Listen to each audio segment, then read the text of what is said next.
Donc du coup, je suis Aline Dardy et j'ai deux casquettes professionnelles. Donc la première, c'est hypnothérapeute. Et puis ma deuxième casquette, c'est formatrice en premier secours en santé mentale. J'ai suivi un cursus de formation scientifique universitaire. J'ai travaillé dans un laboratoire à peu près une dizaine d'années. Déjà, j'étais en innovation et après, j'étais en recherche et développement. J'ai traversé tout un processus de burn-out. Et c'est pendant la traversée de ce processus que j'ai découvert l'hypnose thérapeutique. Je suis allée retourner au travail dans l'entreprise dans laquelle je travaillais. Et puis au bout de quelques mois, j'ai vu que c'était plus aligné avec moi ce que je voulais faire. Donc du coup, je me suis dit, en fait, cette technique-là, c'est pas une croyance. Et je vois à quel point c'est efficace. Et donc, du coup, je me suis dit, je vais devenir hypnothérapeute et puis je vais aller à mon tour accompagner les personnes à qui ça pourrait servir, cette technique.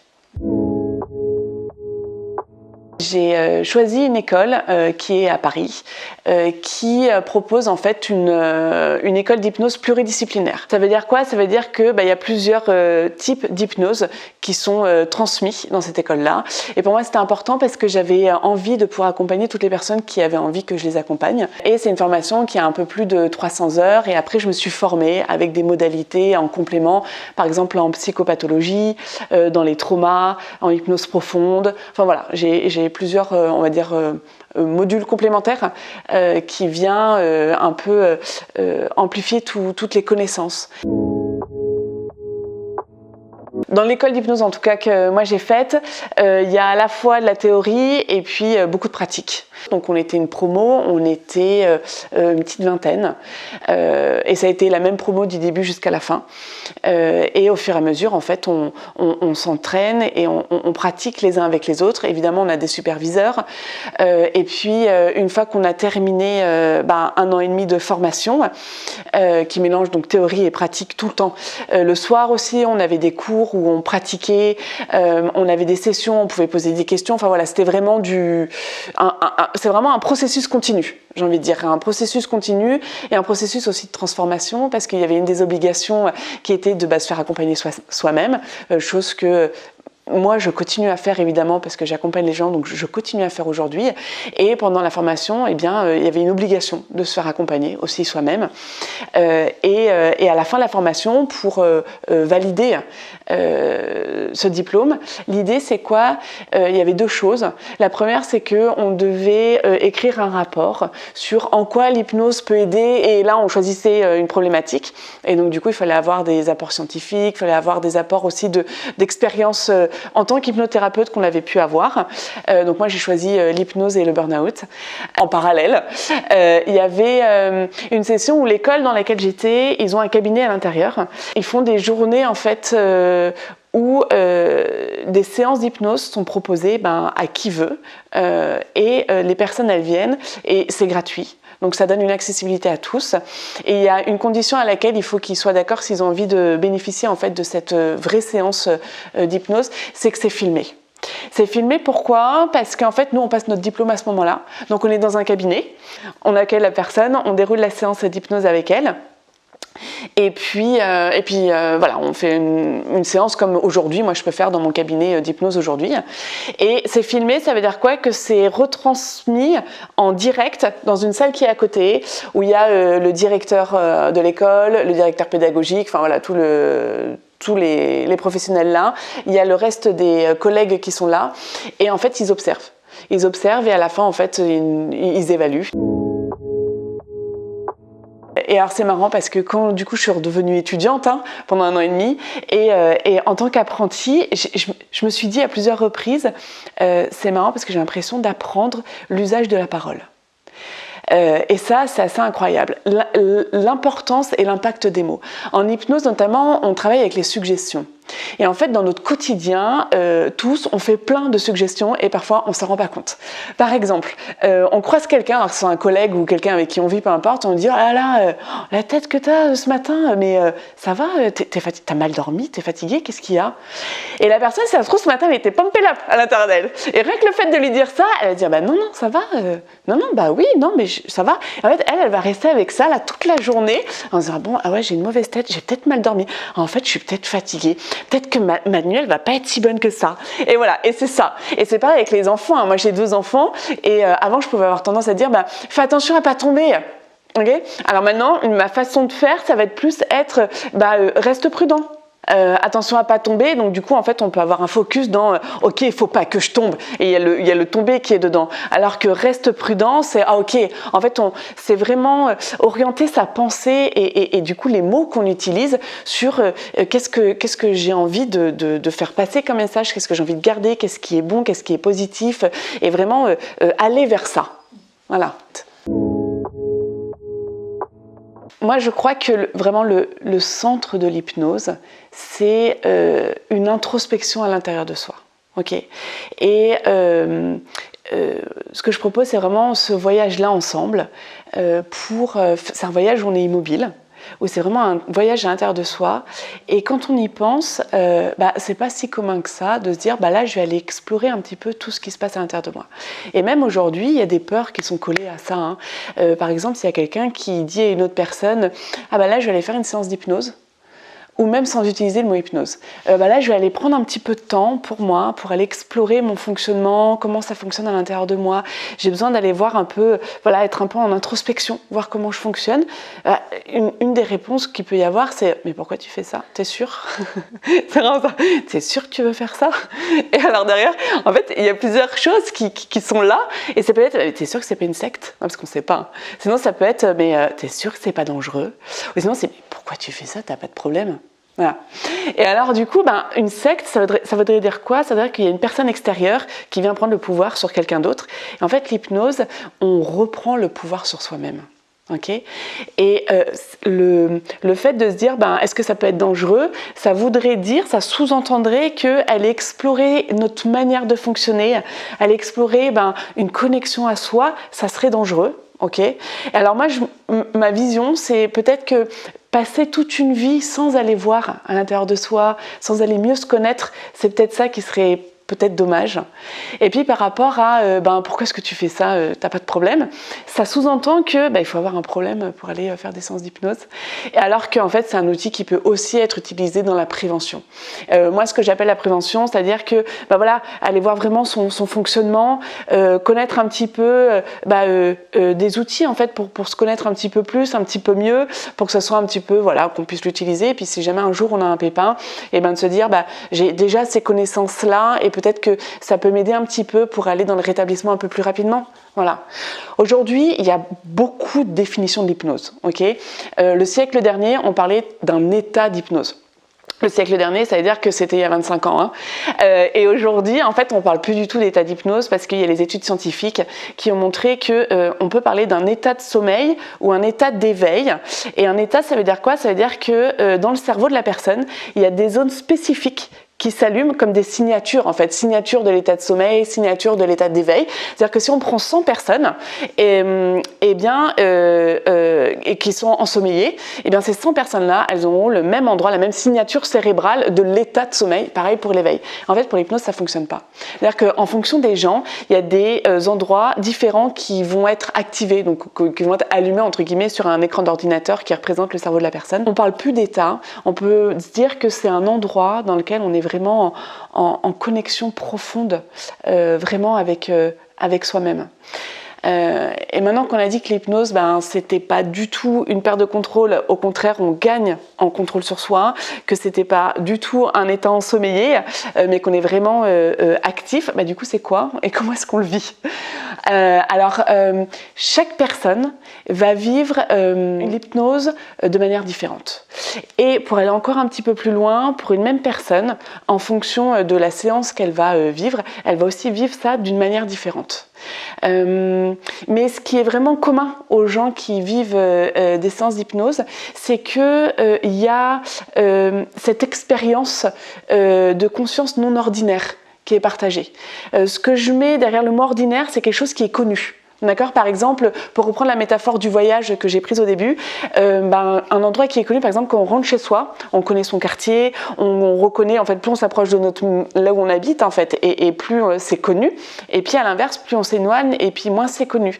Et bien, l'hypnose, c'est comme si en fait on allait aller un peu de plus en plus loin pour aller découvrir tout ça, aller voir d'autres propositions qui sont présentes, et puis aller pour ramener tout ce qui est bon, juste et utile pour soi, répondre à nos besoins à ce moment-là. Voilà. Et voilà, l'hypnose, moi, ma manière d'accompagner les gens avec ça, c'est d'aller explorer cette expérience-là, d'aller la vivre dans un cadre de bien-être et de connexion vraiment profonde à soi-même. Ça permet d'agir. En fait, une fois qu'on comprend notre fonctionnement, ça permet d'agir, de réagir sur des réactions qu'on peut avoir et qu'en fait, ça nous on n'a plus envie d'avoir ça, mais on ne sait pas comment faire. En fait, on ne sait pas comment faire parce qu'on agit avec notre conscient. Et l'inconscient, c'est à un autre niveau. Et quand on va en hypnose, on va à cet autre niveau-là. Et on comprend comment est-ce que ça fonctionne. Et donc, du coup, on peut aller agir par rapport à nos réactions, par rapport à nos comportements, par rapport aux émotions très, très fortes qui sont là, qui envahissent tout. Et après, on réagit avec cette émotion-là et on n'a plus accès à notre lobe préfrontal qui fait que ok, je peux analyser, comprendre et vraiment agir d'une autre façon que ce truc-là qui m'emporte et puis qui fait que je réagis comme ça. Donc c'est vraiment ça, hein, ça permet d'aller agir là où consciemment on ne peut pas aller agir. En fait, pourquoi est-ce que c'est efficace l'hypnose? C'est pas parce que c'est magique, c'est juste parce qu'en fait on va travailler soi-même, pour soi-même, au bon endroit et avec la bonne intensité qui nous convient. Okay. Et c'est pour ça que c'est efficace. Et quand on a l'impression d'être limité et de ne pas avoir accès, on ne peut pas agir autrement, et bien là en fait, ok, là on a accès à tout, on a accès à notre fonctionnement, on peut aller rassurer, on peut aller, enfin voilà, il y a plusieurs choses, on peut aller transformer, c'est vraiment une transformation pour que ça soit plus agréable, pour que ce soit plus adapté à notre réalité d'aujourd'hui. Okay, parce que parfois on a des façons de faire qui nous ont servi à un moment donné, hein, et que parce que voilà, c'était cette façon de faire qu'il fallait faire. Et en fait, nous on a continué d'évoluer, mais cette façon de faire elle continue à être la même. Et notre cerveau, son objectif, c'est pas de nous rendre heureux. Son objectif, notre cerveau, c'est de nous garder en vie. Et donc du coup, vu qu'à un moment donné, il s'est dit ah chic, ça m'a permis de me garder en vie, ok, du coup je vais continuer. Et à chaque fois qu'il y a un événement dans notre vie qui nous fait reprendre ce comportement-là, la conclusion derrière du cerveau, c'est quoi? C'est je suis en vie, du coup ça marche, cool. Ouais, alors sauf que peut-être que c'est plus du tout adapté à notre façon de faire et à nos envies, à nos besoins d'aujourd'hui. Donc l'idée, c'est d'aller ok, on va aller accompagner cette partie-là à suivre le processus pour que ce soit adapté à aujourd'hui. Alors l'hypnose, c'est à la fois pour les enfants, pour les ados et pour les adultes. Aujourd'hui, c'est utilisé dans plusieurs domaines. On a dans le domaine sportif, on a dans le domaine de la créativité, on a dans le domaine thérapeutique, on a dans le domaine médical et puis aussi dans le domaine de la prévention dont on parlait tout à l'heure. Okay. Moi, dans mon cabinet, j'accompagne les adolescents et puis les adultes sur le thème de la créativité thérapeutique et puis sur la prévention, en fait. Apprendre à vraiment comprendre son fonctionnement à l'intérieur de soi et vraiment avoir cette connexion-là à soi. Et l'hypnose, c'est un état naturel. Okay, donc chacun d'entre nous s'y met plusieurs fois par jour. Donc il n'y a aucune contre-indication, c'est un état naturel. Après, un praticien en hypnose, il va être très attentif, sauf si c'est un psychiatre, à ne pas aller travailler avec des personnes qui ont des troubles psychiques. Okay. Après, il y a des psychiatres qui utilisent l'hypnose et qui vont aller travailler des problèmes qui sont assez lourds parfois. Hein. Donc on est vraiment là, orienté solution. Et c'est un travail avec les émotions. Pour faire très simple, avec l'hypnose, on apprend à comment est-ce que fonctionne notre inconscient. Une fois qu'on a compris comment est-ce qu'on fonctionne, alors on va pouvoir aller agir.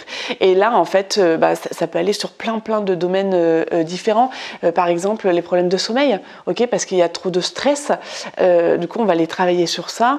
Et l'idée, c'est quoi? C'est d'aller vraiment travailler à la racine. Et la racine de ce qui fait que c'est stressant. Et après, en fait, c'est un peu comme les branches d'un arbre. Il y a tout ce qui a fait que cette racine-là, une fois qu'elle a évolué, qu'elle a été changée, peut-être apaisée, voilà. Eh bien, il y avait le sommeil où ça devient beaucoup plus agréable, plus facile en fonction des gens. Hein, ça va être un objectif différent. Et puis, par exemple, ça va permettre aussi d'être beaucoup plus dans la communication avec les autres. Ça va faciliter quelque chose par là. Et puis aussi, peut-être pour la même personne, ça va être de prendre la parole en public. Ok, et en fait tout ça venait d'un stress et de croyances et voilà, parce que ça a été travaillé à la racine et que c'est orienté solution, toutes les branches de l'arbre là, ok, ça devient plus confortable et plus adapté par rapport à son besoin et son envie d'aujourd'hui. Alors déjà, la première chose, ça me fait penser à... Je vais vous le partager, mais ça me fait rire parce qu'il faut que la personne le veuille. C'est-à-dire que moi, j'ai déjà accompagné une personne, c'était pour l'arrêt de fumer.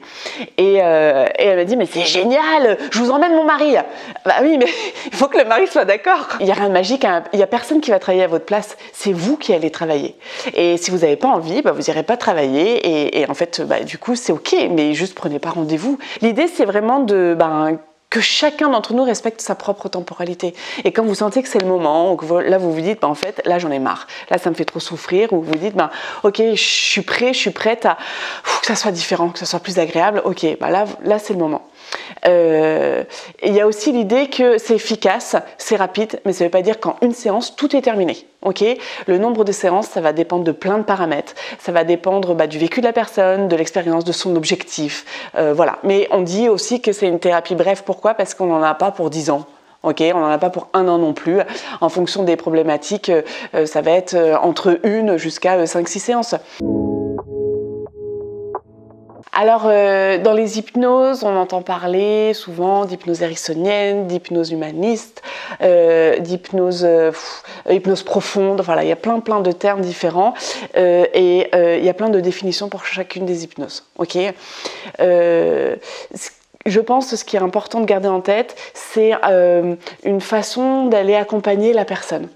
Et chacun d'entre nous, en tout cas les praticiens, on va utiliser un peu de cette technique-là, un peu de cette technique-là, un peu de cette technique-là. Mais l'idée, c'est quoi ? C'est quand on sait toutes les hypnoses qui existent, eh bien, on peut utiliser vraiment celle qui correspond le mieux à la personne. Et ça, c'est un du job du praticien en hypnose. C'est un peu comme la musique. On est tous capables d'entendre une musique, mais par contre, on est tous sensibles à une musique qui est différente. Il y en a qui vont préférer le jazz, il y en a ça va plus les emporter la musique classique, d'autres ça va plus les emporter le rock, voilà. Et l'idée c'est d'identifier quelle hypnose correspond le plus à la personne pour vraiment faire du sur-mesure, aller dans un truc où ça lui correspond le mieux et le plus. Tout le monde peut aller en hypnose étant donné que c'est un état naturel. Ce qui va changer, ça va être la rapidité et la façon dont la personne va y aller. Okay ? Et puis il y a l'auto-hypnose. Alors l'auto-hypnose, moi je sais pas, peut-être que ce sera dans une autre vie, ou je sais pas, mais je suis convaincue, en fait, quand on est enfant, on fait l'auto-hypnose naturellement, on sait faire, qu'on a l'impression d'être le chevalier, et là, on est vraiment le chevalier, ou qu'on a l'impression de faire un super gâteau au chocolat avec un petit jus, tiens, regarde, goûte. Et là, vraiment, les enfants, ils ont mais regarde, goûte, j'ai mis tout mon cœur, il y a plein de fruits dedans, c'est trop bon, et on goûte, et ils ont vraiment le goût, et ils le voient. Et en fait, là, ils sont en auto-hypnose, d'accord ? Et en tout cas, moi, j'ai pas été élevée en disant, tu sais quoi, cette capacité-là, tu l'as. Alors cultive-la, utilise-la, parce que c'est une connexion avec toi-même et tu as accès à plein de choses. La preuve, dans le milieu médical, on est quand même capable de s'anesthésier une partie du corps pour qu'il y ait une intervention chirurgicale. Enfin, nous, tout seuls, on peut s'anesthésier une partie. Donc on se dit, mais toutes les capacités qu'on est capable de faire, d'avoir. Et l'auto-hypnose, en fait, on peut... dans les écoles, si c'était appris cette auto-hypnose, en disant ok, tu vois, cette capacité-là, tu l'as, et l'alimenter à chaque fois, c'est génial. Moi, je conseille à tout le monde, mais vraiment, il y a des écoles qui font ça très très bien, il y a des formations, ça dure 3-4 jours, et on apprend l'auto-hypnose. Et on apprend l'auto-hypnose, et ça veut dire qu'après, pour tous les petits trucs du quotidien, en fait, on est autonome. On n'a pas besoin d'aller prendre rendez-vous avec son praticien, on est autonome. Je sais pas, moi...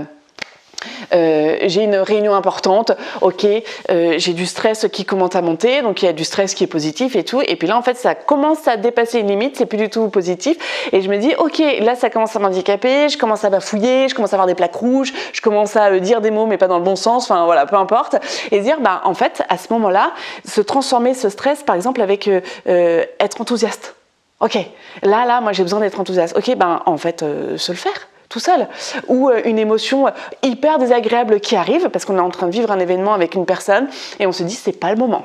Ok, on a besoin d'avoir une conversation avec une personne et on peut dealer avec soi-même en fait. Par contre, quand on deal avec soi-même, on se dit ok, j'ai entendu, là j'ai un message qui est là, et de se dire je vais revenir plus tard parce que ok, mais là tout de suite maintenant c'est pas le moment. Mais par contre je vais revenir. Il faut vraiment y revenir après, hein, sinon le truc il va revenir bien fort. Voilà.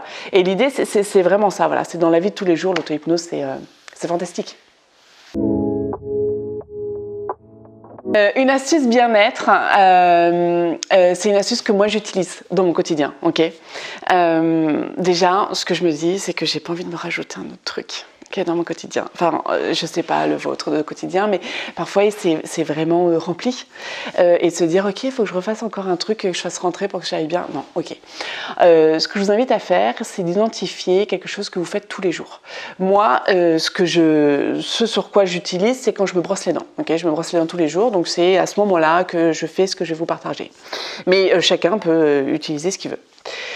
Et quand je me brosse les dents, mais systématiquement, j'ai une attention particulière aux sensations que la brosse à dents fait sur ma gencive, sur mes dents. Je prends 2-3 minutes là, le temps de me brosser les dents. Je suis attentive à ma respiration. Ok, en fait, à quel point ma respiration, elle était comme ça, comment je suis là. Je vais faire attention au battement de mon cœur. Ok, c'est comment. Ok, et être attentive vraiment à ça. J'ai ma position. Est-ce que je suis comme ça? Est-ce que je suis comme ça? Est-ce que j'ai vraiment mes 2 pieds au sol ou est-ce que je suis plus comme ça? Voilà. Et être attentive à ça. Et en fait, il y a un espèce de truc hyper agréable qui arrive, c'est qu'il y a une autre temporalité qui arrive. Un truc qui apaise. Et ça, vraiment, ça permet d'apaiser un moment dans la journée. Et ça fait un bien fou. C'est-à-dire que quand on a la vitesse de la journée qui déroule, qui avance, parce qu'on a plein de choses à faire et qu'on pense à ceci, qu'on pense à cela, c'est ok, on se remet dans ses sensations, dans sa respiration, dans son cœur, dans ses pieds. Et ça met une temporalité qui permet de se reconnecter à soi. Et le fait de se reconnecter à soi, en fait, ça apaise. Et alors ce qui est très drôle, c'est qu'au fur et à mesure, à force de le faire tous les jours, vu que c'est dans le quotidien, hein, c'est quelque chose mais pas longtemps, hein, on parle de 2-3 minutes. Hein, et alors ce qui est très drôle, c'est que le cerveau, au bout d'un moment, il sait faire, il s'habitue, et en fait il va le faire à d'autres moments.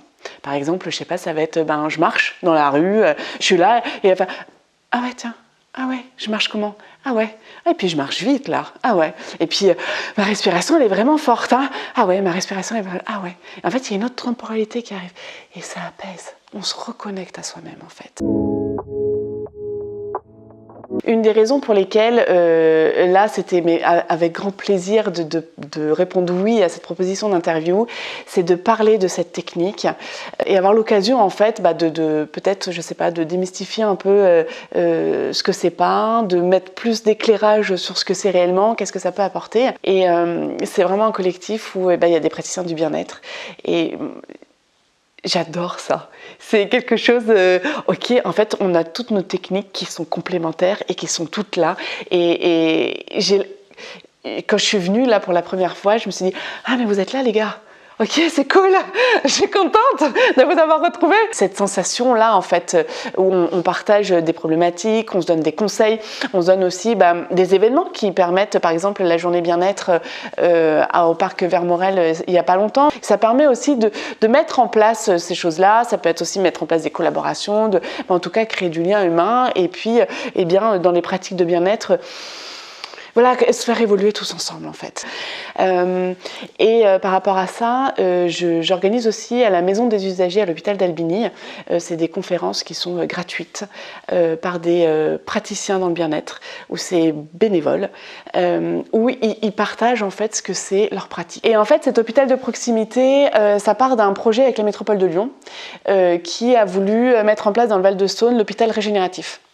Donc on a été un petit groupe de personnes à travailler ensemble, dont la directrice de l'hôpital d'Albigny, la directrice de l'hôpital de Neuville, une personne de la métropole de Lyon et plusieurs autres acteurs.